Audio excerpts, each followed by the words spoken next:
आसपास बच्चे आ गए हैं, आप स्टार्ट करें सर, आ जाएंगे। चलो ठीक है। सर। हाँ बोलो। सर एक डाउट है सर। बोलो पूछो। बोलो। सर कल अपन ने जो क्वेश्चन 63 डिस्कस किया था ना सर, हाँ बोलो। उसमें सर अपन मतलब जो वो उसमें ये था कि अपन एक्सटेंशन हो रहा है, अपन लोड इंक्रीज कर रहे हैं, मतलब एक्सटेंशन ज्यादा हो रहा है बिना लोड इंक्रीज किए। हाँ लोड मतलब कम इंक्रीज हो रहा है, हो तो रहा है पर कम हो रहा है। तो उसमें अपन ने हाँ। यील्डिंग किया था। यस। पर ये जो अपन बिना लोड इंक्रीज किए वो एक्सटेंशन होता है ना सर, एक्सटेंशन होता है। नहीं, यील्डिंग का जब आप कर्व देखते हो ना, ऐसा देखो, इस तरीके से मिलता है ये ऐसे चलता है, फिर ऐसे, फिर ये ऐसे इस तरीके से चलता है। इसको आप अगर सही प्लॉट करते हो, कि हम लोग बुक्स में तो क्या देखते हैं, स्ट्रेट बना देते हैं ऐसा। ये असल में ऐसा होता नहीं है। इसमें क्या, स्ट्रेस में माइनर वेरिएशन तो होता है, और फिर ये ऐसे आगे बढ़ता अच्छा। है ना। तो उसमें लिखा ना, with minor changes in the load, या फिर minor change in the stress level, hmm. इसलिए उसमें यील्डिंग किया है। अगर उसमें कांस्टेंट लोड होता तो फिर हम क्या हम्म। करते हैं, क्रीपिंग। ठीक है। ठीक है ना। हम्म। गुड। तो कल हमने पढ़ लिया था यहाँ तक, पॉइजन रेशियो तक, है ना। और पॉइजन रेशियो आपको क्या बताया था मैंने, it is axial strain to transverse strain, या फिर longitudinal to lateral to longitudinal, है ना। कल हर्षल ने अच्छा बताया था कि सर लॉन्गिट्यूडनल डायरेक्शन कौन सी होगी। तो जो एक्सियल डायरेक्शन होगा वो लॉन्गिट्यूडनल होगा, जिस डायरेक्शन में फोर्स लगा है, this is your longitudinal direction.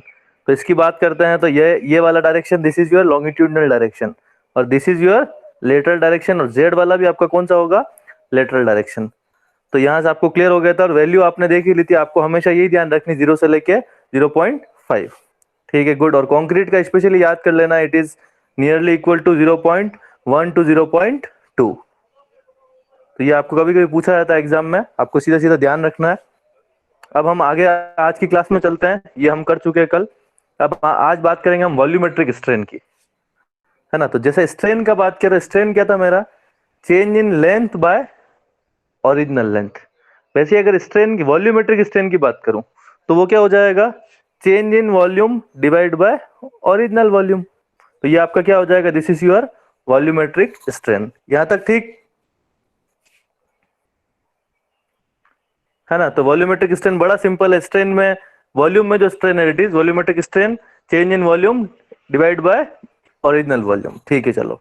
अब क्या इसको डिराइव करना, तो ठीक है, डिराइव आपको करने की जरूरत नहीं फिलहाल। और आप सिंपली इसको देख सकते हैं कि यहाँ पे एक ब्लॉक है आपका, ये इसकी डायमेंशंस एक एल है, इस डायरेक्शन में टी है, और इस डायरेक्शन में बी है, इस डायरेक्शन में बी है। ये तीनों डायरेक्शन से, तो मैंने क्या किया कि इस पे स्ट्रेसेस लगाई। तो इसका इनिशियल वॉल्यूम अगर वी था, कितना था इनिशियल वॉल्यूम, वी था, और उसमें डेल्टा वी चेंज हुआ, तो डेल्टा वी चेंज होने के लिए थोड़ी सी लेंथ चेंज हुई, थोड़ी सी ब्रेड चेंज हुई, और थोड़ी सी थिकनेस चेंज हुई।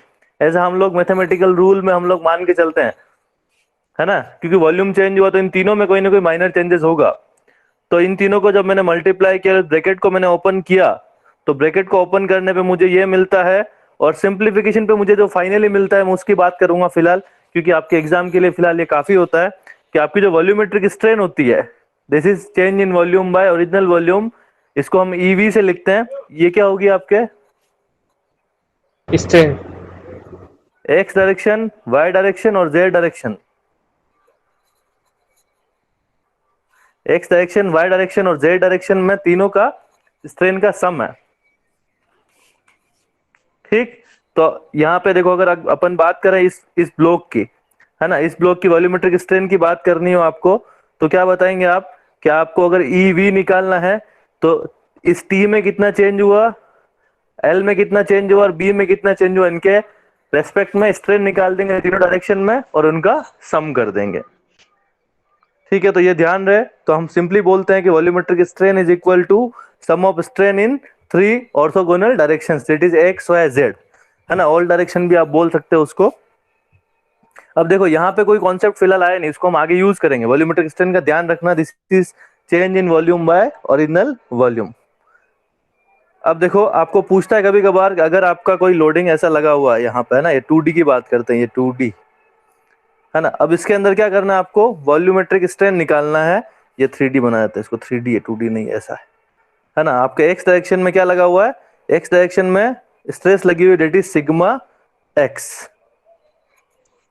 ठीक, अब सिग्मा एक्स लगी हुई तो आपको क्या निकालना है, वॉल्यूमेट्रिक स्ट्रेन निकालनी है कि आपको इसके वॉल्यूम में कितना चेंज होगा, इसके वॉल्यूम में कितना चेंज होगा वो फाइंड करना है।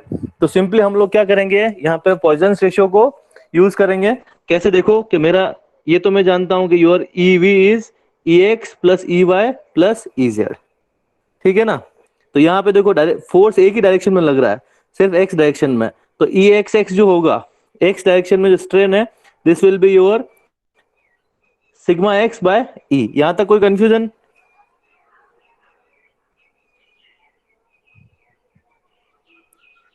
यहां तक कोई कंफ्यूजन? नहीं सर। ठीक है। No sir. देन क्या है, देखो मैंने यहाँ बात करूंगा ई वाई वाई की, मतलब वाई डायरेक्शन में कितनी स्ट्रेन है, इस डायरेक्शन में वर्टिकल डायरेक्शन में कितनी स्ट्रेन है, तो वाई डायरेक्शन की बात करता हूं मैं। तो मेरा पॉइजन्स रेशियो यूज करूंगा। पॉइजन्स रेशियो क्या बोलता है, Poisson's ratio is E Y by E X, वो भी एक प्लस का होता है एक माइनस का, क्योंकि एक दूसरे के अपोजिट होते हैं। तो यहां से आपको क्या मिल जाता है कि आप ई एक्स की वैल्यू रखेंगे यहाँ पे, ई एक्स की वैल्यू रखेंगे आप यहाँ पे, तो E Y is mu multiplied by E X. क्या हो जाएगा, mu multiplied by E X. और ई एक्स आपका कितना है, E X is your sigma X by E, that is E कौन सा, इलास्टिक कांस्टेंट वाला, ठीक है ना। तो यहाँ पे देखो ये मिल जाता है, ये आपका mu into sigma X into E. ऐसे ही आप ई जेड की बात करते हैं तो ई जेड भी आपका सेम मिल जाएगा, क्योंकि फोर्स तो एक ही डायरेक्शन में लगा है। अब आप क्या, यहाँ पे ये दोनों सेम क्वांटिटी, तो इसको मैंने 2 टाइम्स लिख लिया और सिग्मा एक्स को कॉमन निकाल लिया। सो फाइनली आपको क्या मिलता है, ये मिलता है। ये एक्सप्रेशन कभी कभी एग्जाम में सीधा पूछ लेता है कि volumetric strain in rectangle in a block which is subjected to axial stress only in single direction। so क्या एक्सप्रेशन होगा वॉल्यूमेट्रिक स्ट्रेन का, तो आपको कभी कभार पूछ लेते हैं। और आप इस म्यू को, ये जो म्यू लिखा है पॉइजन्स रेशियो, इसको कभी कभी 1/m से भी लिखते हैं, तो कंफ्यूज नहीं होना है, म्यू की जगह 1/m लिखा हुआ भी मिल सकता है। ठीक, यहां तक ठीक है। ठीक है ना। देखो इसका यूज करेंगे ना अभी आगे क्वेश्चंस में, तो अपने को ज्यादा क्लियर होगी चीजें। फिलहाल मैं एक बार इसको गो थ्रू कर लेता हूं। अब देखो ये ऊपर जो पढ़ा हमने वो तो क्या था हमारा, कि आपका जो स्ट्रेन लगा हुआ था सिर्फ एक ही डायरेक्शन में था, है ना, सिर्फ क्या था, सिग्मा एक्स ही था। ठीक है, अब क्या हो अगर कि मेरे तीनों डायरेक्शन में स्ट्रेस लग रहे हो, सिग्मा वाई लग रहा हो, सिग्मा जेड लग रहा हो, एक्स वाई जेड तीनों डायरेक्शन में स्ट्रेस लग रहे हो, फिर वॉल्यूमेट्रिक स्ट्रेन कितना होगा ये फाइंड करना है। बड़ा लॉजिकल है, देखो कैसे कि मेरा वॉल्यूमेट्रिक स्ट्रेन तो सिंपल वही होगा, तीनों डायरेक्शन में स्ट्रेन निकालनी मुझे, लेकिन अब इस ई एक्स की कैलकुलेशन करता हूं मैं। देखो तो अब ई एक्स का मतलब एक्स डायरेक्शन में स्ट्रेन, अब कौन कौन जिम्मेदार है, पहले जिम्मेदार कौन कौन उसकी बात करते हैं। सिग्मा एक्स क्या करेगा, लेंथ इंक्रीज करेगा, मतलब स्ट्रेन पॉजिटिव डायरेक्शन में टेंजाइल स्ट्रेन दे रहा है तो मेरी लेंथ को इंक्रीज कर रहा है, लेकिन जो सिग्मा वाई है उसी टाइम पे उस लेंथ को, क्योंकि वो उसको खींच रहे हैं बाहर की तरफ, तो इधर इस वाली लेंथ को क्या कर रहे हैं, कम कर रहे हैं, क्योंकि इसको बाहर खींचेंगे अगर तो इधर से लंबा होगा तो इधर से छोटा होता चला जाएगा, है ना। तो वो क्या आ जाएगा, माइनस का आ जाएगा, और it is mu sigma Y by E, यहाँ पे ये हो जाएगा क्योंकि वाई की वजह से है आपका और उल्टी डायरेक्शन में है। फिर आपका तीसरा आपका जेड डायरेक्शन वाला, जेड वाला भी क्या कर रहा है, यही काम कर रहा है, इस लेंथ को क्या कर रहा है, जेड वाला भी कम करता जा रहा है, इसको अंदर की तरफ लाता जा रहा है ना। तो वापस इसको एक्सप्लेन करता हूं, देखो एक बार फिर समझना एक बार कि आपका सिग्मा एक्स बाय ये तो आप कॉमन समझ गए कि ये सिग्मा एक्स बाय ई हो गया, ठीक है। अब इस डायरेक्शन में जो स्ट्रेन हो रही थी ये तो क्या इसको इंक्रीज कर रहा था, ठीक है। अब ये जो सिग्मा वाई है इसकी वजह से क्या होगा, लेंथ में कॉन्ट्रैक्शन होगा। अब कितना कॉन्ट्रैक्शन होगा, तो आपको क्या है कि इस डायरेक्शन में उस कॉन्ट्रैक्शन को फाइंड करना है, सिग्मा वाई की वजह से एक्स डायरेक्शन में कितना चेंज हो रहा है वो फाइंड करना है। तो हमको पता है भैया कि आपका सिग्मा वाई जो होगा, ई वाई जो होगा, it will be equal to sigma Y by E, यही होगा। लेकिन इसको अगर एक्स डायरेक्शन में निकालना हो तो आप क्या करेंगे, म्यू से मल्टीप्लाई कर देंगे, तो mu into E Y by E हो जाएगा सिग्मा वाई बाय ई हो जाएगा। तो देखो ये लिख दिया sigma Y by E. Similarly Z की बात करेंगे, यहां तक ठीक है? ये समझ में आ रहा है कि नहीं आ रहा है?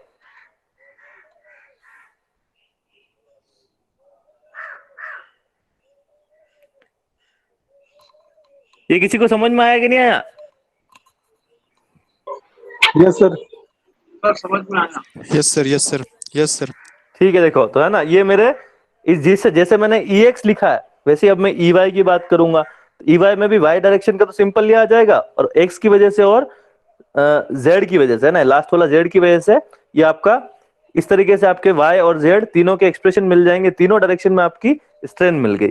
देखो डिफरेंस समझना, डिफरेंस समझना, अगर आपका सिंगल एक ही होता है, ये सिग्मा एक्स ही होता है, वाई जेड नहीं होता है, तो क्या आपका एक्सप्रेशन क्या होता है? ई एक्स का सिर्फ क्या होता है? ई एक्स का expression it is sigma X by E, है ना, और सिग्मा वाई क्या हो जाता? Mu of sigma X by E. लेकिन यहाँ पे सिग्मा वाई भी लगा हुआ है, सिग्मा जेड भी लगा हुआ है, इसलिए क्या है, आपके तीनों डायरेक्शंस में आए तो आपके एक्सप्रेशन ये बनते हैं। आप इसको तीनों को जब जोड़ेंगे, इन तीनों को जब जोड़ेंगे आप, तो आपको देखो क्या मिलेगा, ये मिल जाएगा, है ना। मैं आपको नोट्स दूंगा, आप एक बार लिखना इसको। इसको जब तक आप लिखेंगे नहीं तब तक चीजें क्लियर नहीं होगी। तो ये आप इसको जब जोड़ेंगे तो आपके सामने एक्सप्रेशन आ जाएगा, sigma X plus sigma Y plus sigma Z, that is तीनों डायरेक्शन का जो स्ट्रेस लगा है उनका total divide by E and 1 minus 2 mu. Mu यहाँ पे मेरा पॉइजन रेशियो है। तो अब देखो क्वेश्चन क्या आता है इस पे क्वेश्चन, पहले क्वेश्चन करे तो पता लगे है क्या। तो देखो ये बड़ा एक इंपॉर्टेंट क्वेश्चन है आया हुआ। ये क्वेश्चन देखिए क्या क्या बोल रहा है, ये पढ़ो इसको एक बार ढंग से दिखे। A solid cube is subjected to equal normal forces on all its faces, है ना। ये सॉलिड क्यूब है ऐसा आपका, इसके तीनों फेसेस पे क्या लग रहा है? इक्वल फोर्स लग रहा है। इक्वल फोर्स मतलब आपका सिग्मा, इधर भी सिग्मा और इधर भी सिग्मा। क्लियर है? इतना समझ में आया क्वेश्चन? Yes sir. अब आगे देखते हैं। The volumetric strain will be x times, volumetric strain मतलब ईवी की बात कर रहा है ना। और ईवी हमने पीछे क्या पढ़ा? It is sigma X plus sigma Y plus sigma Z by E and 1 minus 2 mu, है ना, यही था। Yes sir. ठीक है, तो यहां पे क्या हो जाएगा? ये 3 सिग्मा बाय ई हो जाएगा, ठीक है ना। फाइनली ये क्या हो जाएगा? 3 sigma bye E and multiplied with 1 minus 2 mu, ठीक है। ये तो बात हो गई वॉल्यूमेट्रिक स्ट्रेन की। अब इसने बोला आगे will be x times the linear strain. तो अब लीनियर स्ट्रेन भी देखो भैया कितनी होगी। तो लीनियर मतलब सिर्फ एक डायरेक्शन की, है ना। लीनियर मतलब linear direction in any of the 3 direction. इसने खुद ही बोल दिया किसी एक डायरेक्शन की उठा लो। तो सपोज मैं क्या उठा लेता हूं? ई एक्स ही उठा लेता हूं, सिर्फ ई एक्स उठा लेता हूं। तो ई एक्स क्या था मेरा? Sigma bye E minus 1 minus sigma 2 mu by E multiplied by mu and sigma bye E multiplied by mu. तो मतलब 1 माइनस 2 म्यू हो जाएगा। तो ये अल्टीमेटली क्या हो जाएगा? सिग्मा बाय ई 1 माइनस 2 म्यू। तो अब देखो ये तो है मेरा ई एक्स और पीछे लिखा था मैंने ईवी। अभी लिखा मैंने ई एक्स, पीछे लिखा था ईवी।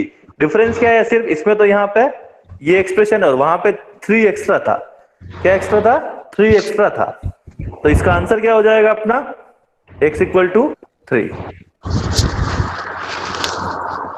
क्लियर है ये? यस है। देखो ये गेट लेवल का क्वेश्चन है, लेकिन आपके आरपीएससी में भी पूछा जा सकता है। अच्छा क्वेश्चन है, नया क्वेश्चन है थोड़ा, ठीक। तो देखो ये इसीलिए यहाँ पे ये आपका ये जो एक्सप्रेशन निकाला मैंने, इसमें मैंने सॉल्व भी लिख के भी रखा है कि आप जब ये करेंगे तो इक्वेशन नंबर 2, ये आपकी इक्वेशन नंबर 2 और इक्वेशन नंबर 1, इन दोनों के हेल्प से आप देख सकते हो कि यहाँ पे फर्क क्या है आपका। यहाँ पे सिग्मा एक्स है और यहाँ पे 3 टाइम्स सिग्मा एक्स हो जाएगा, इसलिए 3 टाइम्स हो जाएगा। तो आप इसको एक बार देखना तो वो क्वेश्चन आपको बेटर एक बार क्लियर हो जाएगा, और वीडियो को वापस गो थ्रू करना एक बार तो चीजें क्लियर हो जाएगी, ठीक। ये क्वेश्चन ये जो लिखा हुआ वही लिखा हुआ, इसलिए मैं इसको स्किप कर रहा हूं। यहां तक ठीक था? Yes sir. अब हम आगे चलते हैं भैया। हमने बात की थी कि पॉइजन रेशियो कितना होता है, उसका एक बार मैथमेटिकल डेरिवेशन भी करेंगे। तो अभी वॉल्यूमेट्रिक स्ट्रेन हमने पढ़ लिया है ना, तो इसका डेरिवेशन करने का भी टाइम आ गया है। तो अपन क्या करते हैं भैया कि ये आपका कोई क्यूब है, है ना, इस क्यूब पे तीनों डायरेक्शन में इक्वल टेंजाइल स्ट्रेसेस लगी है। क्या लगी है? Equal tensile stresses, sigma X, sigma Y and sigma Z. ठीक है, तो इन तीनों का अमाउंट कितना है? सिग्मा ही है। तो आपकी जो वॉल्यूमेट्रिक स्ट्रेन होगी वो क्या हो जाएगी? अभी हमने पीछे निकाली 3 सिग्मा बाय ई 1 माइनस 2 म्यू। क्लियर यहां तक? ठीक यस सर। है ना। और ये आपका E plus E X plus E Y plus E Z that is 3E। तो आपको क्या मिल जाता है कि यहां से तो आपका आ गया, यहां से तो आपका आ गया 3E, और यहां से देखो ये वापस यूं का लिख दिया। अब यहां पे हम देखते हैं, अगर तो 3 से 3 तो मैंने काट दिया है ना, और इस E को यहां लेके आ गया, इस E को यहां लेके आ गया, तो ये बन गया बड़ा E इंटू छोटा E और सिग्मा 1 माइनस 2 म्यू, है ना। तो अब यहाँ पे देखो ये E जो है इलास्टिक कांस्टेंट, इसकी वैल्यू होती है 2 इंटू 10⁵ MPa, पॉजिटिव होता है। यहाँ पे हमने टेंजाइल फोर्स की बात की है, तो जो स्ट्रेन होगी, है ना, वो भी क्या होगी? पॉजिटिव। तो पॉजिटिव इंटू पॉजिटिव, इधर आपका पॉजिटिव है, इक्वल टू उस तरफ पॉजिटिव है, तो इस तरफ भी इक्वल टू इस तरफ रिजल्टेंट पॉजिटिव ही होना चाहिए। लेकिन ये सिग्मा जो है ये क्या है? टेंजाइल स्ट्रेस, तो ये भी पॉजिटिव है। तो जो ये 1 माइनस 2 म्यू बचा है इसको भी पॉजिटिव होना जरूरी है। तो देखो ये लिखा हुआ है दिस मस्ट बी पॉजिटिव, क्योंकि वो बैलेंस करना पड़ेगा इक्वेशन को, मैथमेटिकल इक्वेशन को। तो मैंने क्या लिखा है कि 1 माइनस 2 म्यू जो है इसका वैल्यू 0 से ज्यादा होना चाहिए, 0 से कम मतलब माइनस स्केल पे नहीं होना चाहिए। तो इसको आप जब सॉल्व करेंगे तो ये क्या देगा आपको कि आपका जो म्यू होगा वो हाफ से लेस होना चाहिए, आधे से कम होना चाहिए, और आधे के इक्वल भी हो सकता है। ठीक है, तो यहां से हमने बोला था कि वो आधा मतलब 0.5 की वैल्यू जो होती है वो मैक्सिमम कितनी है? 0.5। ठीक, क्लियर? Yes sir. है ना। और रबर के लिए जो होती है याद कर लेना सीधी सीधी, ये क्या होती है? 0.5 होती है 0.5। रबर के लिए 0.5, कंक्रीट के लिए 0.1 से लेके 0.2, और जो मेटल्स होते हैं जनरली उसके लिए 0.25 से 0.3 के बीच में होता है। ठीक है सर। ठीक, चलो भैया, अब ये इंजीनियरिंग स्ट्रेस टू स्ट्रेस पूछा नहीं गया है अभी तक फिलहाल कभी कभी भी, है ना, इसलिए मैं इस पार्ट को स्किप करूं या बता दूं? स्किप कर दो सर। स्किप कर दो, पूछा नहीं गया, कभी नहीं पूछा गया, है ना, इसलिए मैं इसको स्किप कर रहा हूं। इस पे क्वेश्चन भी नहीं मिला एक्चुअली मुझे कहीं। हाँ, अब हम पढ़ते हैं टाइप्स ऑफ स्ट्रेसेस। अभी तक जो हमने पढ़ा था वो हुक्स लॉ पढ़ लिया, प्रॉपर्टी पढ़ ली, पॉइसन रेशियो पढ़ लिया, और सिंपल आपने टेंसाइल स्ट्रेस पढ़ ली, टेंसाइल और कंप्रेसिव। अब एक बार अपन ब्रॉड क्लासिफिकेशन पढ़ते हैं, स्ट्रेस होती कितने टाइप की है। तो स्ट्रेस हम लोग 2 टाइप की पढ़ते हैं, है ना। 2 टाइप की क्या पढ़ते हैं?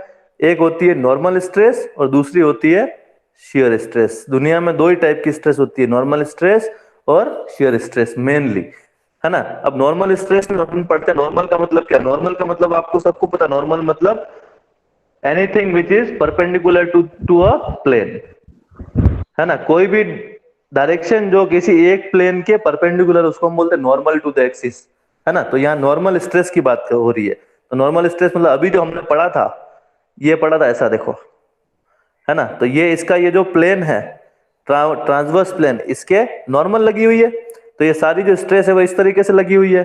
तो ये अभी जो हमने पढ़ी अभी तक वो क्या है? आपकी नॉर्मल स्ट्रेस पढ़ी है, ठीक है ना, नॉर्मल स्ट्रेस ही पढ़ी है। तो ये जो थी आपकी, ये क्या थी आपकी? एक्सियल स्ट्रेस जो आपने पढ़ी वो क्या? Axial stress. तो एक्सियल स्ट्रेस एक टाइप है नॉर्मल स्ट्रेस की कैटेगरी का ही, है ना।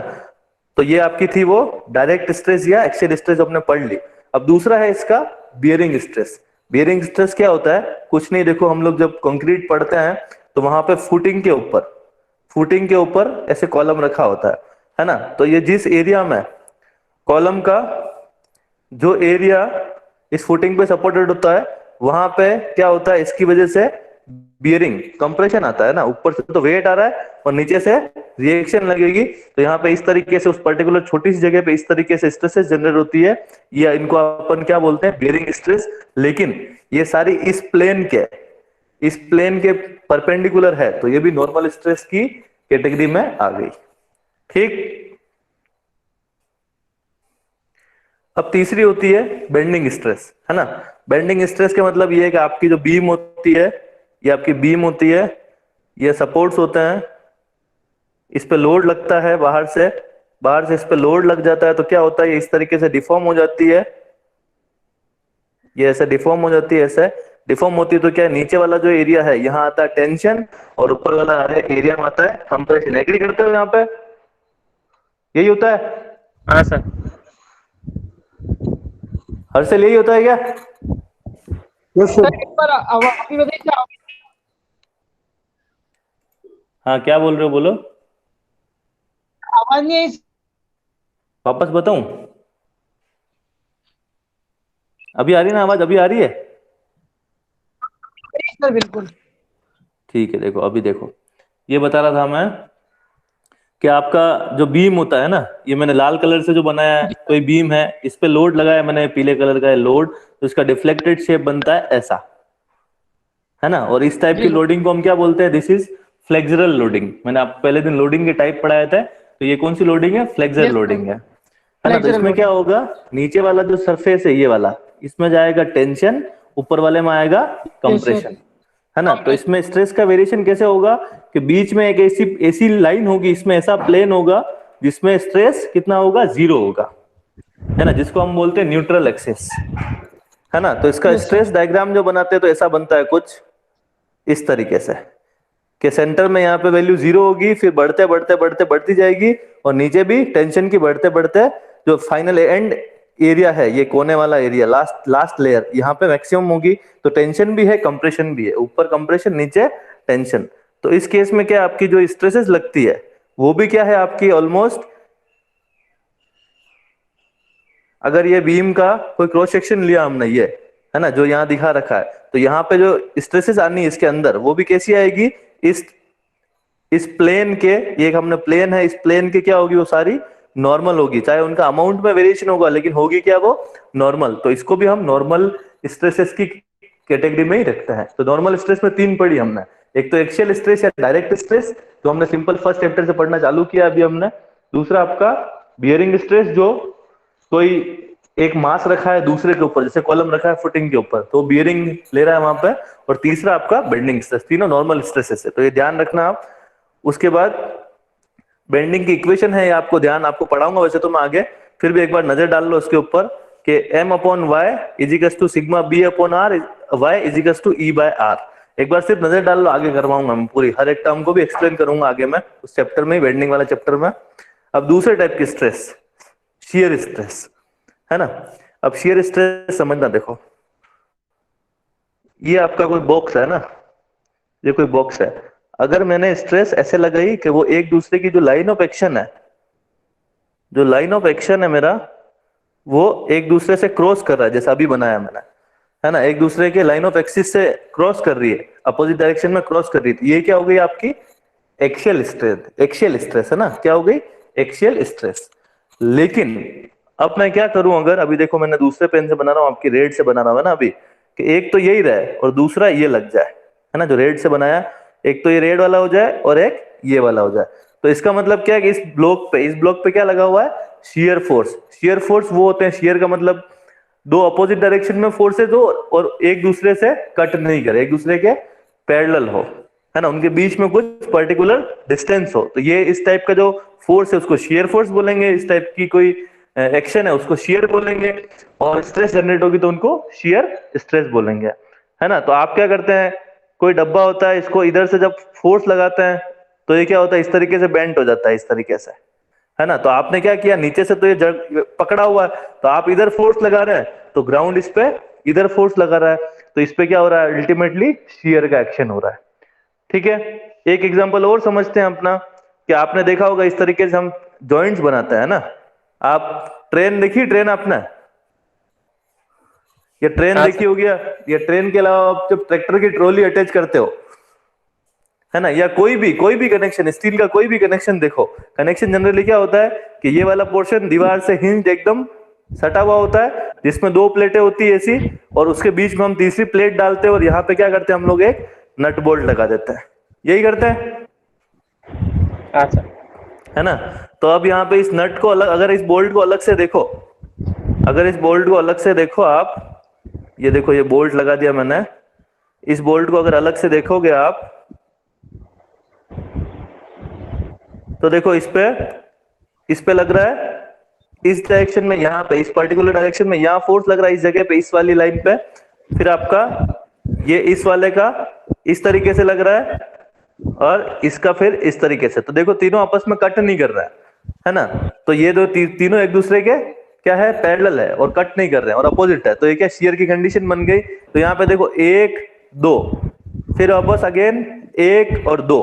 तो यहाँ पे दो कॉम्बिनेशंस बन गए, दो पेयर्स बन गए। तो इस कंडीशन को बोलते हैं डबल शियर। क्या बोलते हैं? Double shear. लेकिन अगर ऐसा होता, एक प्लेट ऐसी होती, दूसरी प्लेट ऐसी होती, एक इधर खींच रहा है एक इधर खींच रहा है और एक ही कॉम्बिनेशन बना 1 और 2, तो इसको सिंगल शियर। ठीक है, ये होता है आपका शियर फोर्स, है ना। तो shear stresses are resistance offered by material against the shear force. जैसे एक्सियल फोर्स के अगेंस्ट जो रेजिस्टेंस होता है that is your axial stress, और शियर फोर्स के अगेंस्ट जो रेजिस्टेंस होता है that is your shear stress. ठीक है, तो ये मैंने बोला है कि shear stress is equal to, ये टाउ को मैंने शियर स्ट्रेस लिखा है, this is shear force by area. ठीक, शियर फोर्स बाय एरिया, है ना। और वो आपका नॉर्मल स्ट्रेस क्या था आपका? Axial force by area. This area is your cross section area, this area is your cross section area. लेकिन यहाँ पे ये एरिया अलग है, ये क्रॉस सेक्शन एरिया नहीं है। ये क्या है? जहां पे आपका शियर लगा है, जिस प्लेन पे, ये मैंने प्लेन पे देखो ये ड्रॉ कर रहा हूँ, ये जो मैंने पिंक किया है ना, ये इस प्लेन का एरिया, जिस प्लेन पे शियर लगा है उस प्लेन का एरिया। इसको हम आगे समझते हैं, देखो अभी, है ना। ये पहले हम समझ लेते हैं इसको। देखो जैसे कि एक क्वेश्चन है आपके सामने छोटा सा, एक एग्जाम में आ भी सकता है आपके लिए, कि एक बियरिंग पैड है ना, एक क्या है, बियरिंग पैड है, गंदी राइटिंग लिखी हुई पढ़ रहा हूँ सुनना। एक बियरिंग पैड है, is fixed on a floor, जैसे ये रखा है, ये बियरिंग पैड है फिक्स किया हुआ फ्लोर पे, और इसकी थिकनेस कितनी है? 10 mm। ये वर्टिकल वाला ये कितना है? 10 mm। और इसका जो एरिया है पैड का वो कितना है? 50 × 75 का, मतलब 50 ये और 75 ये। It is subjected to horizontal shear force of 5 kN। मतलब ये इसको क्या लग रहा है, इस तरीके से 5 kN का फोर्स लग रहा है। Determine the average shear stress, आपको क्या निकालनी है? शियर स्ट्रेस निकालनी है। तो शियर स्ट्रेस हम लोग सिंपली जानते हैं, it is shear force by area. तो फोर्स तो आपको दे दिया इसने 5 kN का, लेकिन एरिया कौन सा लोगे, है ना। तो आप अगर ध्यान नहीं रखेंगे तो आप क्या ले लेंगे एरिया? आप क्या ले लेंगे? 75 × 10 ले लोगे आप एरिया, क्योंकि आपको तो ये पता है क्रॉस सेक्शन एरिया ही लेता है, लेकिन इसमें ये नहीं लेना है। आपको क्या लेना है? 75 मल्टीप्लाइड बाय 50, ये आपका क्या होगा? इसका एरिया होगा। इसमें वो एरिया लेते हैं जिसपे शियर स्ट्रेस लगी हुई है ना। तो ये देखो यहाँ पे निकाल दिया मैंने, 5 × 10³ डिवाइड बाय 50 × 75। तो ये आपका आंसर हो गया। तो ऐसे छोटे न्यूमेरिकल्स भी कभी कभी एग्जाम में लॉजिकल पूछ लेता है आरपीएससी के क्वेश्चन, आरपीएससी और ये आरएसएमएसबी के पेपर्स में। ठीक है, क्योंकि कैलकुलेटर की जरूरत नहीं है यहाँ पे। यहां तक ठीक था? यस। अब पढ़ते हैं प्रिंसिपल ऑफ कॉम्प्लीमेंट्री शियर, है ना। तो ज्यादा डिस्क्राइब, इसको ज्यादा इन डेप्थ जाने की जरूरत नहीं है। सिंपल सी बात करूंगा कि अगर आपकी शियर स्ट्रेस लगी हुई है, जो भी हमने पढ़ी, एक ऐसे लगी हुई है, एक ऐसे लगी हुई है ना। ये आपका फोर्स लगा दिया मैंने, शियर फोर्स, एक ऐसे और एक ऐसे। ठीक है, ये आपकी शियर स्ट्रेस आ गई। अब अगर ये शियर स्ट्रेस किसी बॉडी पे एक्ट करेगी तो ये क्या करेगी? इस बॉडी को ऐसे घुमाती रहेगी, ऐसे घुमाती रहेगी, ऐसे घुमाती रहेगी। तो ये बॉडी तो आपकी स्टैटिक इक्विलिब्रियम में नहीं है। तो फर्स्ट कंडीशन ही हमारी ये थी कि बॉडी के इक्विलिब्रियम में रहेगी हमेशा। तो इक्विलिब्रियम में है नहीं, तो घूमती जा रही है, घूमती जा रही है। इसको एनालिसिस कैसे करोगे, है ना। तो इसके लिए क्या है, ये स्टैटिक तभी हो सकती है जब इसके लिए एक बैलेंसिंग कपल लग जाए। क्योंकि देखो ये कपल लग रहा है ना, फोर्स इधर, फोर्स इसके बीच में डिस्टेंस, फोर्स इंटू डिस्टेंस क्या हो गया? मोमेंट हो गया। तो ये कपल लगा हुआ, मोमेंट लगा हुआ है, जो आपको इस डायरेक्शन में रोटेट कर रहा है। तो आपको क्या चाहिए? एक नया कपल लगा दो जो इस डायरेक्शन में रोटेट करे, बैलेंस करने के लिए। तो देखो जैसा ये था वैसा ही मैंने ये लगा दिया। तो ये जो दो नए लगाए हैं मैंने, ये इनको हम बोलते हैं कॉम्प्लीमेंट्री शियर। अगर ये एग्जिस्ट करेंगे तो ये तभी एग्जिस्ट करेंगे जब एक बैलेंसिंग शियर एग्जिस्ट करे और बॉडी आपकी स्टैटिक इक्विलिब्रियम कंडीशन में हो जाए। तो इसको, इस प्रिंसिपल को हम बोलते हैं प्रिंसिपल ऑफ कॉम्प्लीमेंट्री शियर। ये कॉम्प्लीमेंट्री है, फ्री में आएगा आपके साथ। ठीक ठीक, और इन चारों की जो वैल्यू होगी आपकी वो आपकी इक्वल रहेगी। अब एक कंडीशन पढ़ते हैं, देखो है ना, कि आपने शेयर तो पढ़ लिया, तो कि कोई ब्लॉक है आपका, है ना, तो ये तो आपके एक्सटर्नल शेयर हमने लगाया था, उसकी वजह से ये लग गए, और ये आपकी हो गई कॉम्प्लीमेंट्री शेयर, है ना, ये चारों हो गए। अब चारों होने के बाद सिर्फ उस पर शेयर फोर्स ही लगा हुआ है, कोई एक्शियल फोर्स लगा हुआ नहीं है, कोई एक्शियल फोर्स ऐसा कोई एक्शियल फोर्स लगा हुआ नहीं है, तो उस केस को क्या बोलेंगे हम लोग? It is state of simple share या फिर प्योर शेयर। बहुत बार एग्जाम में पूछते हैं इस पे घुमा फिरा के, एसएफटी पीएमडी वगैरह में, एक बीम में अगर प्योर शेयर लगा हुआ है तो क्या होगा? तो प्योर शेयर का मतलब क्या है? सिर्फ आपके शेयर फोर्सेज ही लगे हुए हो, ठीक है। तो इस केस में इसको अगर अपन एनालिसिस करते हैं यहाँ पे, ऐसा देखो मैंने इस आधे को तोड़ दिया और यहाँ बना दिया मैंने, है ना, तो ये इसको जब बैलेंस करोगे आप, तो मैं आपको जो काम की चीजें बता देता हूँ फिलहाल, है ना, ये कुछ नहीं कंपोनेंट कर रखे हैं आप, यहाँ से आप रिजोल्व कर सकते हैं, आराम से रिजोल्व करके देखेंगे तो मिलेगा क्या आपको? क्या आपको ये मिलेगा कि आपकी जो स्ट्रेस लगी हुई शेयर स्ट्रेस, इसका अमाउंट अगर क्यू है ना, क्या बोला मैंने? क्यू। आपकी इच्छा है तो आप टाउ बोल सकते हैं ना, मैंने पीछे टाउ बताया तो टाउ बोल देता है। ये टाउ लगा हुआ है, ये टाउ लगा हुआ है, तो ये इसको ऐसे ले जा रहा है ना, ये इसको ऐसे ले जा रहा है और ये इसको ऐसे ले जा रहा है, तो इस वाले डायरेक्शन में क्या आ रहा है आपका? इस तरीके से टेंशन आ रहा है, एग्री करते हो? टेंशन आ रहा है, तो ये स्ट्रेस है मेरी पी, ये जो स्ट्रेस है पी, ये पी क्या होगी? ये पी इक्वल होगी दिस क्यू के। क्या बोला मैंने? रिपीट करता हूं, आपकी जो ये डायगोनल पे जो स्ट्रेस लगी है वो इक्वल होगी शेयर स्ट्रेस के, ठीक है। तो ये ध्यान रखना है, डायगोनल स्ट्रेस इक्वल होगी शेयर स्ट्रेस के in case of pure share, ठीक है। बाकी आप उसकी डिटेल चाहे तो यहाँ पे सिंपल, बहुत सिंपल मैथमेटिक्स करके रिजोल्व किया है, ये रिजोल्व कर सकते हैं, ठीक है। कुछ इस तरीके से देखो, फाइनल मैंने डायग्राम जो बनाया कि अगर आपका ऐसा होगा कोई केस, कोई ऐसा केस होगा आपका, तो आपके लिए ये Q और ये Q लगा हुआ है, तो इस पे जो इस डायरेक्शन में तो ऐसे लगेगी Q, और इस डायरेक्शन में ऐसे कंप्रेसिव साइड तरफ की लग जाएगी, तो अल्टीमेटली जो मैग्नीट्यूड है वो इक्वल होगा एक्सटर्नल शियर फोर्स से जो स्ट्रेसेस जनरेट हुई, शियर स्ट्रेस, वो आपका सेम होगा, ये और ये आपका सेम होगा। अभी इस पे क्वेश्चन करेंगे हम लोग, तो यहां से मैं आगे लेके चलता हूं आपको। टाइप्स ऑफ स्ट्रेन अभी हम छोड़ देते हैं फिलहाल, है ना, अब मैं क्वेश्चन पे लेके चलता हूं आपको। नहीं पढ़ना पड़ेगा यार, क्वेश्चन क्या करेंगे नहीं तो। 634 देखो शियर, अब स्ट्रेन की बात करते हैं, टाइप्स ऑफ स्ट्रेन क्या क्या। तो जैसे एक्शियल स्ट्रेस था, वैसे ही आपका एक्शियल स्ट्रेन जो हम पढ़ के आए, उसके बाद एक्शियल के बाद उसके लेटरल डायरेक्शन में आपकी लेटरल स्ट्रेन पढ़ ली हमने। और शियर स्ट्रेस जब लगेगी किसी बॉडी में, शियर फोर्स लगेगा, तो उसमें जो डिफॉर्मेशन होगा, ये आपका देखो मैंने ये ब्लॉक था मेरा, है ना, और ये डिफॉर्म होके ऐसा बन गया, तो जितना डिफॉर्म हुआ, ये जो एंगल है फाई, ये जो एंगल है phi, this is your shear strain, है ना। और ये जो फाई है एंगल, ये फाई एंगल अगर आप देखते हो, तो क्योंकि ये तो स्मॉल डिफॉर्मेशन होगा, ये डिफॉर्मेशन जो होगा ये बहुत स्मॉल होगा, तो हम लोग जानते हैं tan theta, ten theta is, देखो यहाँ पे टेन थीटा मतलब आधार इंटू ऊंचाई, आधार क्या हो जाएगा आपका? h, आधार क्या हो जाएगा? h, ऊंचाई कितनी हो जाएगी? डेल्टा। उल्टा लिख दिया क्या मैंने? Tan theta is equal to लंब बाय आधार, है ना, इट इज लंब बाय आधार। तो टेन थीटा कितना, यहाँ पे देखो लंब कितना, थीटा के सामने वाला डेल्टा, डेल्टा बाय एच, ठीक है। तो इसके हिसाब से अगर थीटा बहुत छोटा हो तो टेन थीटा छोटा होता है, तो थीटा के बराबर हो जाता है, तो theta is delta by H, ठीक है। तो ये आप यहाँ पे इसको, इस शियर स्ट्रेन की वैल्यू निकालनी हो तो आप डेल्टा बाय एच कर सकते हो सिंपली, ठीक। ये देखो लिखा phi is delta by H, ऐसे भी इसको रिप्रेजेंट कर सकते हो। साइन कन्वेंशन की फिलहाल जरूरत नहीं है आपको, यहाँ पे कहीं जरूरत पड़ेगी नहीं पड़ेगी तो मैं करवा दूंगा।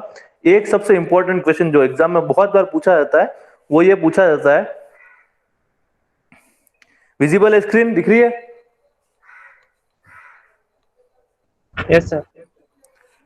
कि अगर आपके Yes, sir. अगर आपके जो लीनियर स्ट्रेन है ना, लीनियर स्ट्रेन और डायगोनल स्ट्रेन दोनों की बात कर रहे हैं। देखो ये मेरा ये एक ब्लॉक था, है ना, जैसा ये बना रखा है यहाँ पे, ये ऐसा था, इस पे मेरा क्या लगा? शियर फोर्सेस लगे, तो ये क्या हो गया? डिफॉर्म हो गया, ये क्या हो गया? डिफॉर्म हो गया, इस तरीके से डिफॉर्म हो गया।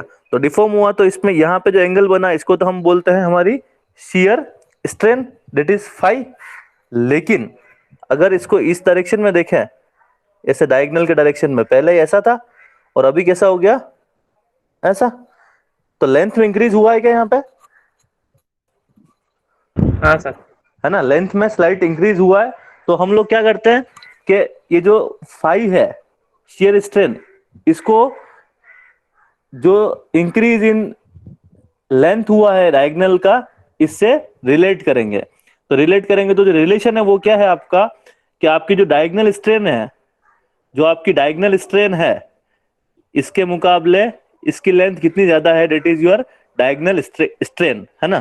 तो डायगोनल स्ट्रेन जो होगी आपकी, वो उसको मैं लिख देता हूं आपको। मैं अगर डेल्टा से लिखता हूं, डेल्टा ऑफ डायगोनल, डेल्टा ने ई से लिखता है ना, ई of diagonal strain in diagonal direction, ये कितना होगा, 5/2 होगा। ये बहुत इंपॉर्टेंट रिलेशन है, बहुत एग्जाम में पूछा गया है, हर एग्जाम में पूछा जाता है, तो ये आपको ध्यान रखना है। और यहाँ पे लिखा भी है लास्ट में आपका, ये जो लीनियर स्ट्रेन है आपका, linear strain of diagonal, this will be equal to 5/2। 5 is your shear strain by 2। Again एक बार फिर पढ़ लो, लीनियर स्ट्रेन जो होगी डायगोनल की, वो शियर स्ट्रेन की आधी होगी। ठीक, यस सर। ठीक है ना, ये ध्यान रखना। और बाकी इसको, इस डेरिवेशन को आप कर सकते हो यहाँ पे, मैथमेटिक्स छोटी मोटी ज्योमेट्री लगाई, कोई दिक्कत नहीं है, ठीक है ना, पर इतना इंपॉर्टेंट नहीं, तो मैं आपको यहाँ पे स्किप कर रहा हूँ। अब सर ये आपके पूरा 5 होता है और डायगोनल 45 होता है ना? वापस बोलो। जैसे पूरा है ना, जैसे ये पूरा 5 है, हाँ, तो ये पूरा बॉक्स है, तो ये 5 पूरा 90 डिग्री है, और उस नहीं नहीं, मतलब 5 पूरा नहीं, 5 पूरा नहीं, ये बस ये एंगल 5 है। हाँ सर, हाँ 5/2 तो ये 45 हो गया। अरे हाँ, तो डायगोनल 5, 45 ही होगा। ना ना बेटा, तुम बात कर रहे हो 5 90 नहीं है यहाँ पे। 5 क्या है आपका, एंगल कितना डिफॉर्म हुआ, तो पहले क्या था, ये था, अभी ये बन गया पोजीशन, तो इन दोनों के बीच में जो एंगल है, दिस इज योर 5। तो ये 545 नहीं होगा, ये बहुत माइनर होगा, 1 डिग्री, 4 डिग्री, 5 डिग्री हाईएस्ट, क्योंकि इतना होने के बाद तो मटेरियल फेल हो जाता है, डिफॉर्मेशन है ना। ये जो है क्या, उसका एंगुलर डिफॉर्मेशन है, उसका शेयर डिफॉर्मेशन है, ठीक ना। ठीक है सर। है ना, तो जो हमारे मेटल्स है प्रैक्टिकली अगर देखें हम उसमें, तो उसमें क्या है, 5-7 डिग्री, 10 डिग्री एंगल हाईएस्ट बनने के बाद क्या है, इतना उसमें डक्टिलिटी की वजह से डिफॉर्मेशन हो जाता है, लेकिन इससे ज्यादा हो नहीं पाता है। वो फिर उसमें क्या हो जाता है, क्रैक आ जाता है, शियर क्रैक आ जाता है ना। तो 90 डिग्री नहीं बनता, इसीलिए मैंने टेन थीटा जो था उसको मैंने थीटा स्मॉल करके सिर्फ थीटा लिख लिया था। ठीक है, तो डेरिवेशन से जाने की जरूरत नहीं है फिलहाल, ये ध्यान रखो आप। अब देखो आगे चलते हम लोग कि आपके, अब चलो कितना टाइम हो गया, चलो इलास्टिक मॉड्यूलस कल करेंगे हम सारा, ठीक है, मॉड्यूलस कल करेंगे। अभी जो पढ़ा है वहां तक का काम कर लेते हैं हम लोग। क्वेश्चन करते हैं, लो भैया, ये पढ़ा ही नहीं हमने, हाँ ये पढ़ो।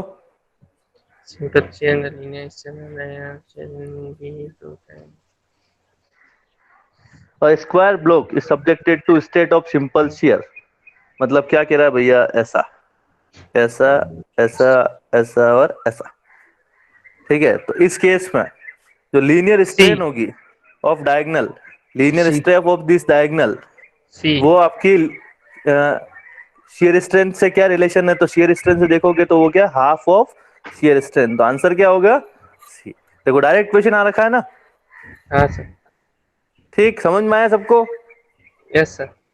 Yes sir. अरे बाकी लोग कहाँ हैं? यस सर आया। अगले क्वेश्चन पे चलता हूं। ये रिलेशन हमने पढ़ा ही नहीं आज, इसको हम मंडे से चालू करेंगे रिलेशन को। ये भी नहीं पढ़ा हमने। अच्छा, ये जरूर पढ़ लिया हमने, इसको बता ही देता हूं मैं, ये भी नहीं पढ़ा है वैसे, लेकिन यहाँ क्लियर क्वेश्चन से क्लियर कर लेता हूं मैं ना। सी कि आपका क्या लिखा है, मॉड्यूलस ऑफ रिजिडिटी। तो हम लोगों ने ये पढ़ा है कि shear stress is proportional to shear strain, ठीक है ना। Shear stress is proportional to shear strain. अब यहां से अगर प्रोपोर्शनल साइन हटाओ, तो जैसे वहां पे ई आया था, इलास्टिक मॉड्यूलस, यंग मॉड्यूलस ई आया था, यहाँ पे क्या आएगा, शियर मॉड्यूलस, दैट इज जी, या फिर कहीं कहीं पे आप इसको एन से लिखा हुआ भी आपको एग्जाम में मिल जाता है। जी और एन में कंफ्यूज नहीं होना, दोनों एक ही चीज है। तो इसको हम लोग बोलते हैं या तो मॉड्यूलस ऑफ रिजिडिटी या शियर मॉड्यूलस, है ना। तो बेसिकली ये किसका रेशियो है कि आपका रेशियो किसका हो जाएगा, शियर स्ट्रेस से शियर स्ट्रेन का रेशियो हो जाएगा। ठीक, क्लियर हुआ ये?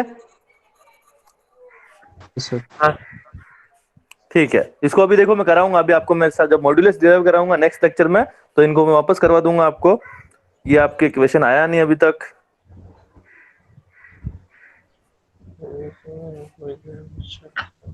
ये भी नहीं आया अभी तक, रिलेशन कराएंगे तो आएंगे, ये रिलेशन के क्वेश्चन है सारा। हाँ ये पढ़ो, the load on a spring per unit deflection is called, क्या बोला है, stiffness. Load per unit deflection, it is a stiffness, ए है ना। स्टिफनेस तो हमारे देखो कभी कभी छोटी छोटी डिफिनेशन पे क्वेश्चन आ जाता है, और यहाँ पे उल्टा होता है अगर आपका कि डिफ्लेक्शन पर यूनिट लोड, तो ये क्या हो जाता, ये हो जाता फ्लेक्सिबिलिटी। क्या हो जाता, फ्लेक्सिबिलिटी। ये दोनों एक दूसरे के उल्टे होता है, ठीक है ना। Load per unit deflection is stiffness and deflection per unit load is flexibility, ठीक है ना। दोनों ध्यान रखना, एक दूसरे के कन्वर्ट से उल्टे हैं एकदम। हाँ भैया ये देखो क्वेश्चन क्या है, शियर स्ट्रेस इज, ए है बेंडिंग, बेंडिंग स्ट्रेस नहीं भैया, बेंडिंग तो खुद नॉर्मल स्ट्रेस में आता है। सी क्या है, नॉर्मल स्ट्रेस, शियर स्ट्रेस अलग है, नॉर्मल स्ट्रेस नहीं है। B shear stress proof stress नहीं है भैया, और शियर स्ट्रेस टेंजेंशियल स्ट्रेस है ना, टेंजेंशियल स्ट्रेस है आपकी। टेंजेंशियल मतलब सरफेस के पैरेलल जो लगता है, ठीक है ना। तो ऐसे डायरेक्ट क्वेश्चन आते हैं, ध्यान रखना है अपने को। सर के प्रूफ ये स्ट्रेस क्या होता है? कौन, हर्षित? हाँ सर। बिल्कुल यार, तुम्हें मतलब मैं हिचकी आ रही थी मेरे को प्रूफ स्ट्रेस के, अभी पता है मैंने कहा टाइम बचाओ 5 मिनट, क्या बताऊंगा, तो प्रूफ स्ट्रेस बता दूंगा, है ना। तो इस क्वेश्चन के बाद बता रहा हूं मैं तुमको, Poisson ratio of Okay, rubber की जो रेंज है वो कितनी होती है, वो 0.45 से 0.5 के बीच में। नहीं बी नहीं, सी। रबर मैंने क्या बोला था, लगभग 0.5 होता है ना। तो अब रेंज आ गया, तो 0.5 के आसपास की रेंज उठा लो आप, ठीक है। एग्जाम में से क्वेश्चन जनरल आते रहता है, ठीक। अब देखो क्वेश्चन भी खत्म हो गया, अब हर्षित के क्वेश्चन का जवाब देता है। क्या बोला इसने, प्रूफ स्ट्रेस, यस सर। है ना। तो देखो मैं बनाता हूं पहले माइल्ड स्टील का स्ट्रेस स्ट्रेन कर्व, ठीक। ऐसा, फिर ऐसा, फिर ऐसा चलता रहेगा, फिर ऐसे चला जाएगा, और फिर ऐसे आके फेल हो जाएगा, ठीक। ऐसा ही होता है, ये आपकी स्ट्रेस और ये आपकी स्ट्रेन। अब क्या यहाँ देखो कि यहाँ पे क्या आपका यील्ड पॉइंट यहाँ पे आया, उसके बाद क्या अचानक से इतना डिफॉर्मेशन हुआ, ये इतना चेंज हुआ, तो आपको क्या पता लग जाता है कि मटेरियल में यील्डिंग चालू हो गई है ना। तो आपको क्या एक पॉइंट मिल गया कि यहाँ इतने स्ट्रेस पे यील्डिंग चालू हो रही है, क्योंकि यहाँ तक तो क्या आपका डिफॉर्मेशन बहुत कम था, और यहाँ उसी सेम लोड पे एकदम से इतना डिफॉर्मेशन हो गया, है ना। पहले अपन लोड बढ़ा रहे थे तो 0.1 सेकंड, 0.2 सेकंड, 0.3 सेकंड, धीरे धीरे आपका डिफॉर्मेशन बढ़ रहा था। लेकिन जैसे ही लोड इंक्रीज हुआ, और ये जो लिमिट है आपकी स्ट्रेस की, यहाँ आते क्या एकदम से उसकी लेंथ बढ़ गई ऐसे, तो वहां पे क्या है, यील्डिंग हो गई। तो हमको एक पॉइंट मिल गया कि यहाँ से यील्डिंग चालू हो रही है ना। तो यील्ड पॉइंट मिल जाता है, क्लियर है यहाँ तक, यस सर। है ना। तो जिसमें यील्ड पॉइंट मिल जाता है वो कौन से, डक्टाइल मटेरियल है, क्योंकि डक्टाइल मटेरियल में क्या होता है, प्लास्टिक डिफॉर्मेशन होता है बहुत सारा जैसे हमारा माइल्ड स्टील हो गया है ना, तो माइल्ड स्टील पे लिखा होता है आपकी यील्ड स्ट्रेंथ इतनी है। लेकिन वो मटेरियल जो क्या है आपके, जिनका स्ट्रेस स्ट्रेन कर्व इस तरीके से हो, है ना, और यहां आके फेल हो जाए, क्या ये तो आपका क्या है, ultimate failure point, fracture point है ना। अल्टीमेट स्ट्रेंथ या फ्रैक्चर पॉइंट है अल्टीमेट, और यहां तक इसकी, अब इसके ये कर्व ऐसे चल रहा है, तो इसमें आपको कैसे आइडेंटिफाई करोगे कि यील्डिंग कहां से चालू हुई, है ना। कैसे आइडेंटिफाई करोगे कि यील्डिंग कहां से चालू हुई, तो आप क्या करते हैं, आपको कहीं ना कहीं, क्योंकि देखो अल्टीमेट स्ट्रेंथ हमारे पास है, ठीक है, लेकिन आप मटेरियल जब यूज करते हैं तो आपको क्या चाहिए, आप इलास्टिक लिमिट से थोड़ा सा ऊपर तक की स्ट्रेंथ यूज करो, ज्यादा स्ट्रेंथ मत यूज करो। तो इवन इलास्टिक लिमिट तक ही यूज करो, इसलिए हम यील्ड को एक लिमिट मान लेते हैं, हम उससे नीचे की वैल्यू यूज करते हैं सेफ्टी फैक्टर्स लगा के। तो हम लोग इसका यील्ड कैसे निकाले, तो हम लोग क्या करते हैं, इस इस एक्सिस से ये आपकी सिग्मा स्ट्रेस एक्सिस है, ये आपकी स्ट्रेन वाली एक्सिस है। स्ट्रेन पे आप कितना 0.2% स्ट्रेन, कितना 0.2%, 0.2%। अगर फ्रैक्शन में लिखो तो 0.002। या इस पॉइंट से एक क्या करते हो आप, इस पॉइंट से एक क्या, ये जो इनिशियल जो स्ट्रेट पोर्शन है ना, ये जो इनिशियल इसका स्ट्रेट पोर्शन है, उसके रिस्पेक्ट में एक टेंजेंट ड्रॉ करते हो। क्या ड्रॉ करते हो, मतलब इसके पैरेलल लाइन ड्रॉ करते हो, सॉरी, ये जो इनिशियल जो इसका स्लोप है इसका ग्राफ का, इसके जैसी पैरेलल एक लाइन ड्रॉ करते हो, और वो जहां जाके कट जाए, है ना, वो जहां जाके कट जाए, करो मान लो यहां तक होता है ना, थोड़ा बढ़ा देते हैं इसको आगे यहां तक, तो ये जाके यहां जाके कट गया, तो ये जो पॉइंट है आपका, ये पॉइंट आपका, इसको मैं क्या बोलता हूं, प्रूफ स्ट्रेस। क्या बोलता हूं, प्रूफ स्ट्रेस। और ये जो मैंने 0.2% लिया है, it is your proof stress, ठीक है ना। और इसकी जरूरत कब पड़ती है, जब मटेरियल में आपके यील्ड पॉइंट क्लियर ना हो। Okay sir. ठीक, I hope it is clear, yes sir. है ना। और अगेन यहाँ पे प्रूफ का मतलब क्या है, मैंने जैसे प्रूफ रेजिलेंस, और रेजिलेंस में क्या रिलेशन था कि जो हाईएस्ट वैल्यू रेजिलेंस की, that is your proof resilience. तो यहाँ पे स्ट्रेस की मैक्सिमम वैल्यू जो हम डिजाइन में यूज करेंगे, डेट इज प्रूफ स्ट्रेस, है ना। तो अल्टीमेटली प्रूफ स्ट्रेस और यील्ड स्ट्रेस दोनों एक ही है, लेकिन यील्ड स्ट्रेस हम डक्टाइल के लिए बोलते हैं, और जो ब्रिटल मटेरियल से यहाँ जहां पे यील्डिंग डिफाइन नहीं होती, वहां पे हम लोग प्रूफ स्ट्रेस यूज कर लेते हैं, ओके सर। है ना। तो एक हफ्ते से हम पढ़ रहे हैं, अभी 6 दिन हो गए हमें क्लास लेते लेते। कैसा लग रहा है आप सब लोगों को? बढ़िया। बढ़िया सर। बढ़िया सर। हर्षवर्धन, रिवीजन हो रहा है तेरा तो तीसरी बार है? इसके बाद तो क्या है सर? थोड़े दिन बाद तो तू सोम पढ़ाने लग जाएगा बाकी आप लोगों को ठीक लग रहा है? Yes yes sir. हाँ सर। बढ़िया है हाँ, सर। देखो कोशिश कर रहे हैं हम लोग, ठीक है। हम वापस मंडे से चालू करेंगे क्लास आगे, ठीक है। और आप लोग भी थोड़ा जो पढ़ाया है, आपको एक हफ्ते पढ़ाया है, उस हफ्ते को जो स्पेशली मैं सोम का कहूंगा, क्योंकि देखो सोम ऐसा सब्जेक्ट है ना, जो पूरा सब्जेक्ट चाहे वो 1 महीने पढ़ाऊंगा ना, तो मेरे को शायद पहले दिन के लेक्चर की चीजें भी लास्ट वाले लेक्चर में काम लेनी पड़ेगी, क्योंकि पूरा हाईली इंटरलिंक्ड है ना। इसीलिए हमारे बहुत बच्चे आरटीयू फेल हो जाते हैं सोम में, क्योंकि उनको लगता है पहला चैप्टर छोड़ देते दूसरा पढ़ लेते हैं, तो पहला पढ़ा ही नहीं तो दूसरा कैसे पढ़ेंगे। तो अपने क्या पूरा इस सोम को पूरा कंठस्थ याद करना पड़ेगा शुरू से। तो मैंने जो पीछे पढ़ाया है, तो एक बार आप, मैं रिक्वेस्ट करूंगा कि आप क्या उसको गो थ्रू कीजिए, है ना। चाहे मैं आपको जो भेज रहा हूँ लिखा हुआ कंटेंट उससे, चाहे जो आपको मैंने लिंक दिए है वहां से, जैसी भी आपकी इच्छा हो, जो आपको सूटेबल लगे उसको आप करेंगे, तो आपको क्या आगे के कंटेंट को पढ़ने में मजा आएगा, यस। ठीक है ना। तो मैं ये करके रखना आप। सर यस, सर छोटा एक सा रिक्वेस्ट थी डाउट सर। हाँ बोलो। सर ये आप जो पीडीएफ ग्रुप में भेजोगे ना सर, हाँ, तो सर इसका ये नाम चेंज कर दोगे, मतलब सोम लिख दोगे क्या सर? जैसे मेरे आईफोन में नाम चेंज नहीं होगा ये जैसे सर, हाँ, तो आप खाली सो- बस सोम लिख दोगे तो बढ़िया रहेगा सर, क्योंकि बाद में क्या है कि सर वो पता नहीं पता कौन सी देखनी पड़ती है। अरे भैया, पीडीएफ नहीं वेरना है, पीडीएफ नहीं वेरना, खुद के नोट्स बनाने हैं, हाँ वो तो है ही सर, है पर ना। एक बार बिना फिर भी बिना आप लिखे सोम नहीं होगी, आलसपना त्याग दो अब भी, हाँ सर। है ना। जो मैं भेज रहा हूँ ना वो लिखो, क्योंकि बिना लिखे और बिना डिराइव किए, क्योंकि मैंने डिराइवेशन अभी एक भी नहीं करवाया, तो जब तक आप डिराइव नहीं करोगे ना, आपके दिमाग को प्रूफ नहीं आएगा। आपके पास प्रूफ होना चाहिए ना, हाँ ऐसा होता है, तो मैंने आपको बोल दिया ऐसा होता है, आप मान लो तो बेवकूफी है ना। तो वो प्रूफ वहां से मिलेगा जहां से आप उसका डिराइवेशन करोगे। तो आप एक बार थोड़ा डिराइव भी कीजिए, ताकि आपको क्लियर रहे, क्योंकि चीजें होता ऐसा होता है, देख लिया तो रटने में आसान है, समझने में आसान है, भूलोगे नहीं तो क्या आप भूल जाओगे। कल को मैं पूछूंगा आपसे कि आपकी डायगोनल स्ट्रेन जो होती है शियर के केस में, वो डायगोनल स्ट्रेन शियर स्ट्रेन की कितनी होती है, तो आप गोटी खा जाओगे, भैया इधर आधा लगाऊं कि 2 लगाऊं, ठीक है ना। तो उसको लिखो, और मैं कोशिश करूंगा चेंज करके भेज दूंगा ना। आपकी जो सजेशन से बिल्कुल वेलकम है। हर्षित, और कुछ डाउट पूछ रहे तुम?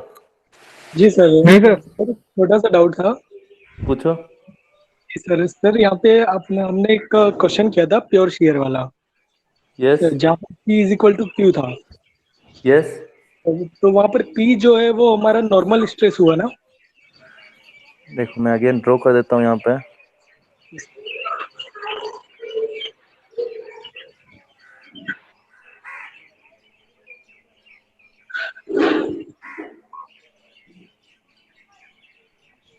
ये आपके शेयर स्ट्रेस प्योर शेयर लगा हुआ है, यही। यस यस यस हाँ हाँ, अब क्वेश्चन बोलिए आप, वापस आ गया। Yes sir. तो ये जो हमने एक यहाँ पर एक नॉर्मल हमने एक नॉर्मल स्ट्रेस ड्रॉ किया था पी, हम्म और हमने प्रूव किया था कि इज इक्वल टू क्यू।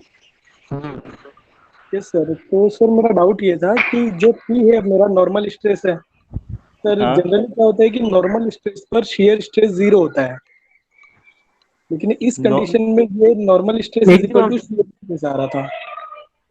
देखो सुनना है ना, मैं बिल्कुल आपको, अब कंपाउंड स्ट्रेस से रिलेट कर रहे हो, मैं आपको बताता हूँ। देखो यहाँ पे कि ये मैंने देखो डायगोनल्स खींचा है ना, हम्म, है ना। तो अब अगर ये आप शेयर ये देखोगे, ये दोनों हम्म, शेयर क्या एक्शन लगा रहे हैं कि इस वाले पोर्शन को ऐसे पुल कर रहे हैं यस सर। और इस वाले पोर्शन को ऐसे कंप्रेशन दे रहे हैं, हम्म, ठीक है। तो अब मैं क्या चाहता हूं कि मैं इस पुल की, ये जो इसके अंदर जो स्ट्रेस आना है, इसकी वैल्यू मुझे चाहिए, है ना। तो इसको मैं यस बोल देता हूं, मैं सिग्मा से बोल देता हूं ना, यस सर। है ना। तो जितना टेंशन होगा उतना ही कंप्रेशन होगा, तो इसको भी हम्म, मैं सिग्मा बोल देता हूँ। यहाँ तक कोई परेशानी नहीं, नहीं नहीं। है ना। अब इसको क्या, अब जब हम प्रिंसिपल स्ट्रेसेस पढ़ते हैं, है ना, तो मैं यहाँ पे एक एक एलिमेंट लेता हूँ यहाँ से, ऐसा देखो ये, यस है ना। ये एलिमेंट लेता हूं, तो इस एलिमेंट पे जो ये स्ट्रेसेस है आपकी, नॉर्मल स्ट्रेसेस, तो एक तो है आपकी ये सिग्मा वाली, सॉरी मैंने दोनों एक ही बना दिया आपको, एक तो है टेंशन में और एक है ऐसी कंप्रेशन में, है ना, ऐसा ही है। देखो ये यस तो यस है सर। आपका टेंशन में और ये है आपका कंप्रेशन में। कंप्लीट। तो ये जो सिग्मा होता है, ये टेंसाइल और कंप्रेसिव स्ट्रेस, ये इक्वल यस होती है इस शियर स्ट्रेस के। और फिर आपने शियर। बोला कि सर प्रिंसिपल प्लेन पे तो शियर स्ट्रेस 0 होती यस सर। है ना। तो वो प्रिंसिपल प्लेन पे आपकी शियर स्ट्रेस 0 होती है, ये आपके प्रिंसिपल प्लेन्स नहीं है, सॉरी प्रिंसिपल प्लेन्स पे शियर स्ट्रेस 0 होती है।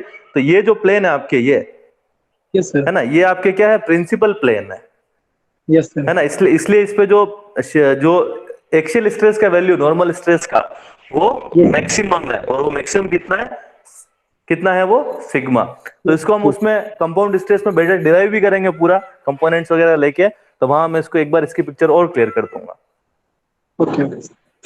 ठीक। यस तुम्हारे यस। क्वेश्चन का इंतजार कर रहा था मैं, क्वालिटी क्वेश्चन का। ठीक है चलो। ओम okay, sir. Thank you sir. Sir hello. हाँ सर। कल संडे है, कल छुट्टी रहेगी, ठीक है। और मंडे से वापस रेगुलर क्लास चलेगी। तब तक और लोग भी जोड़ने का प्रयास करते हैं, और लोग अपन जोड़ने का प्रयास करते हैं नए नए, तब तक है ना।